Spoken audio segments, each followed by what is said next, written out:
Welcome back to the channel. Are you having an awful lot of vivid dreams lately? I was looking on my phone, and on a Twitter feed I saw an article that talked about people having these very, very vivid dreams. So I read the article, it was interesting, and I decided to mimic or parallel that and compare that to what the Bible says about dreams. Led me on an interesting path, and I'm going to go ahead and share that with you. As you know, the best way to understand the context in which I'm always going to come to you on this channel is this physical form and dimensional form aspect, this battle occurring in the dimensional realm between two opposing forces of good and evil. So that's always should be the context that you're thinking of when I'm presenting information. So I'm going to, in essence, give you in this and demonstrate in this how people in this article, let's say in their physical forms, even though we're going to be talking about dreams, how people perceive things in the natural and in the physical world, and how these doctors, these individuals who have tremendous amount of education, are talking about dreams. And then how the Bible talks about them, again, giving this connection in the dimensional realm to God and signs that he's going to provide and all of that. So this is a great example to show you this two perspective view on seeing how things are happening in the world and understanding what's actually happening in the dimensional realm in this battle. So let's go ahead and get started just real quick on this article. Why so many people are experiencing weird pandemic dreams. Their answer: job fears, mental turmoil, physical separation are causing many to experience vivid Quarandreams. I love that. People around the world may physically be separated in pandemic lockdowns, but they are joined in at least one way. Many are experiencing vivid and bizarre coronavirus dreams. Nightmare visions of bugs, natural disasters, and difficult breathing are just a few of the recurring themes. Remember that. Then this Florida-based dream analyst, Laura Leuenberg, who uses psychology to interpret dreams, says lockdown stress, job and relationship worries, and sudden loss of familiar comforts have triggered a wave of surreal overnight encounters. Not only are people reporting more vivid dreams, but they're also recalling them in more detail, and they are lasting longer. Leuenberg says this is likening them to feature-length films. A lot of people are also having dreams about hands, she notes. They fall off, skin comes off, they don't work. It's a vision with a simple explanation. Here's their explanation, the physical form, physical world explanation. We're afraid to touch anything. If you touch something, you could kill someone. Okay, so I'm sure more articles are going to come out about this and about why people are having these dreams. So it's important, again, to know that this is coming from a perspective of people that are locked into the natural world, the physical form world. They see everything and feel that there's an explanation always and only on the physical world side. So let's go to the Bible and take a look at what the Bible has to say about this exact same concept, except more related to the dimensional realm. The first relevant example of understanding dreams comes in the book of Job, relevant to our conversation here. Many people throughout the Bible have dreams, and this is a very, very common occurrence. But in context of what we're talking about here, Job, in the book of Job, we're talking about helping people understand what dreams are. As you can see highlighted here, for God does speak. He doesn't speak as I'm speaking to you right now, but he does speak to people, now one way, now another, though no one perceives it. In a dream, in a vision of the night, when deep sleep falls on people as they slumber in their beds. He may speak in their ears and terrify them with warnings, to turn them from wrongdoing and keep them from pride, to preserve them from the pit, their lives from perishing by the sword. So this gives context of and confirmation that God speaks to people in dreams and in all the time. We constantly, at least in the Bible community, we constantly talk about God having this. We need to listen to the voice of God all the time, right? We need to listen how, kind of be quiet, have opportunity to take time and be able to listen to how God speaks to us each one of us individually. Okay, so that's just like something that's just natural. With the more time you spend in the Bible, the more time you spend trying to have fellowship, with God and try to understand things more. That's what's in essence happening, right? So God, though, also continues to speak to us in dreams, and that's what in Job it's talking about. It says, listen, you're not going to hear God's voice, but you're going to hear him in dreams and in visions, and his purpose of it is to communicate with you and keep you from, potentially getting into dangerous situations and so on and so forth. Okay, so now in the New Testament, let's go to in the book of Acts. And in the book of Acts, this is what was spoken by the prophet Joel. In the last days, God says, I will pour out my spirit on all earth. Your sons and daughters will prophesy. Your young men will see visions. Your old men will dream dreams. Even on my servants, both men and women, I will pour out my spirit in those days, and they will prophesy. I will show wonders in the heavens above and signs on the earth below, blood and fire and billows of smoke. The sun will be turned to darkness and the moon to blood, before the coming of the great and glorious day of the Lord, and everyone who calls on the name of the Lord will be saved. Now, when Peter said this was on the day of Pentecost. Now, this is interesting because Pentecost means 50. It's actually the 50th day after, I apologize, let me speak to you a little bit better here.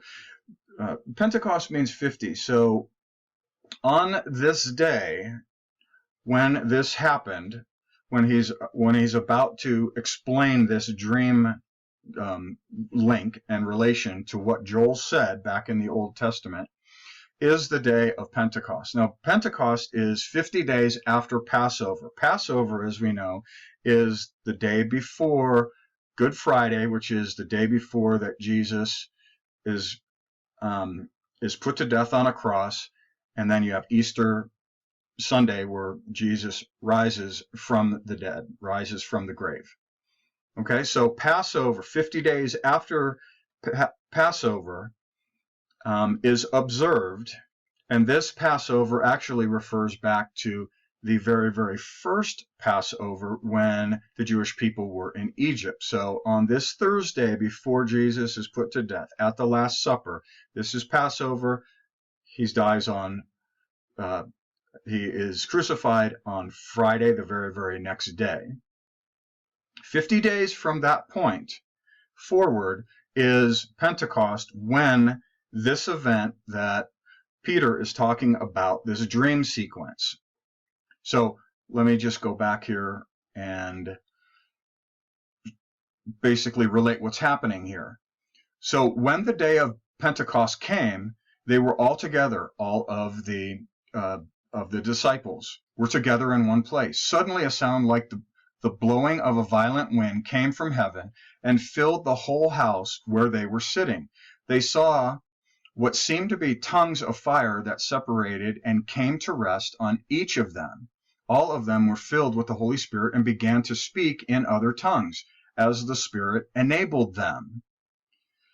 Now there were staying in Jerusalem God-fearing Jews from every nation under heaven. When they heard this sound, a crowd came together in bewilderment, because each one heard their own language being spoken. Utterly amazed, they asked, aren't all these who speak Galileans, then how is it that each of us hears them in our native language? So this is what tongues actually did. It allowed to bridge the barrier, bridge the gap between languages. So people could, in essence, speak in one language, and someone who spoke a completely different language would understand that. So this is what is happening. So now Peter gets up, and these people are amazed, and all of a sudden Peter then addresses the crowd. Peter stood up with the 11, raised his voice, and answered the crowd, "Fellow Jews, and all of you who live in Jerusalem, let me explain this to you. Listen carefully to what I say. These people are not drunk, as you suppose. It's only 9 in the morning. No, this is what was spoken by the prophet Joel." And then it talks about, about this vision. So about dreams. And the purpose of dreams is to help people to be saved, right? This is interesting too. I'll get back to this. But fellow Israelites, listen to this. Jesus of Nazareth was a man accredited by God to you by miracles, wonders, and signs, which God did among you through him, as you yourselves know. This man was handed over to you by God's deliberate plan and foreknowledge. And you, with the help of wicked men, put him to death by nailing him to the cross. But God raised him from the dead, freeing him from the agony of death, because it was impossible for death to keep its hold on him. So when this actually happens, and when he's referring to this, he's basically saying that God speaks to us in different ways other than you and I are just communicating back and forth right now. So here's where it is Peter is referring to back in Joel, which is in the Old Testament. This verbatim is what he actually just read. But here's where it gets kind of interesting, because I always like to, when I ever have a one reference to another scripture in the Bible back and forth, I always like to look, let's say, above and below to make sure that I've got the right context. What are these people talking about? What are they saying? What are they really trying to communicate with each other? What's the lesson, the full lesson, not just one thing about that specific lesson? So when you go back here to Joel and you actually start gaining context of what was Joel saying when he actually cited that now Peter is referring back to, and it's very interesting. In Joel, the second chapter, it starts off talking about an army of locusts, and this is where, again, when you start doing some of this Bible study and going into these things, you'll really start seeing a lot of things being connected. Where have we heard about an army of locusts recently? Right? In February, there are swarms of locusts. This is forced Somalia to declare a national emergency. Skin-crawling photos show how menacing their plagues can be. But all across Africa, there have been these swarms of locusts.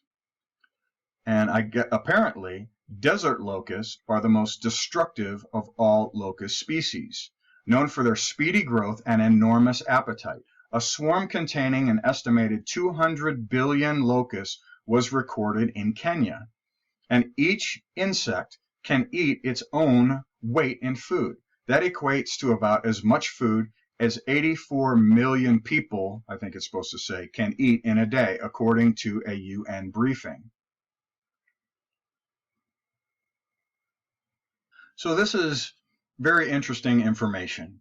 As we continue to look for signs and wonders, we're actually seeing things play out and manifest in the world that we were already telegraphed that things would happen a long time ago. And then we'll get into some studies and deep dives into the Bible. We're seeing things like, okay, we're talking about dream sequences. We're talking about people having all these incredible dreams well, it's interesting.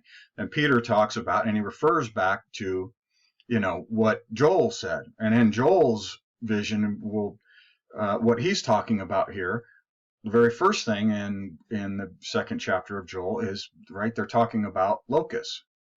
We're talking about these swarms, just massive, massive swarms. And we have the actual imagery now of swarms going across Africa, just destroying things.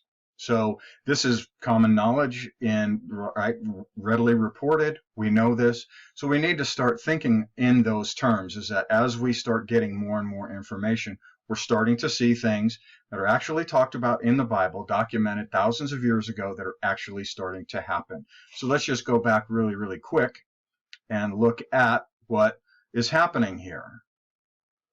So these in essence, armies of locusts, let all who live in the land tremble, for the day of the Lord is coming. It is close at hand, a day of darkness and gloom, a day of clouds and blackness, like dawn spreading across the mountains. A large and mighty army comes, such as never was in ancient times, nor ever will be in the ages to come. So he's talking about very, very difficult times. Then he gets down here and he's saying, in this section here, it says, rend your heart. Even now, declares the Lord, return to me with all your heart, with fasting and weeping and mourning. Rend your heart and not your garments. Return to the Lord your God, for he is gracious and compassionate, slow to anger and abounding in love, and he relents from sending calamity. Who knows? He may turn and relent and leave behind a blessing, grain offering and drink offering for the Lord your God. So anyway, we can continue with this study, but then we're basically, again, getting back down here to this end time sequence area where we get to things such as dream sequences that are going to happen. This will continue as we move forward. People will continue to have more and more vivid dreams. I've seen a few people anyway on YouTube already come out and say, the sky is falling. This is, I had this unbelievable, vivid dream that I've never had before, and this is going to happen, in a couple days. And then that proved not to be the case. So just because you have these experiences, these vivid dreams, does not necessarily mean that these are prophetic messages to you to go run out and let people know that this is going to happen in 2 or 3 days or a week or a month or what have you. We know we're in the final sequence because of what was actually stated in Revelation, and we talked about a couple days ago in those videos, right? We know this end time sequence has started. So again, the purpose of this channel, right, Feared Armor, is to be equipped with this knowledge and to understand it. Don't panic, right? We've got a long way to go throughout a lot of other things. I don't know what the time frame is, but I know there's a lot of other things that actually need to occur before we get into incredibly destructive times. It's not to say that we won't have, maybe several more health types of issues and crises to deal with over the coming years. But one thing the Bible telegraphs to us is that you're seeing these things happening. As you continue to do deep dives into the Bible, you'll start relating it more. So again, like this dream sequence relating to locusts that are now in the media in Africa, that we have seen that. So again, you're seeing the signs. Also, one other thing, let me just go back here. One final thing, let me say. Notice right here where it says, the sun will be turned to darkness and the moon to blood before the coming of the great and dreadful day of the Lord, right? So remember, a few years ago, we had the actual blood moon. So again, this is all starting to tie together, right? We're the generation that's now confirmed a couple months ago through declaring what this virus was actually called.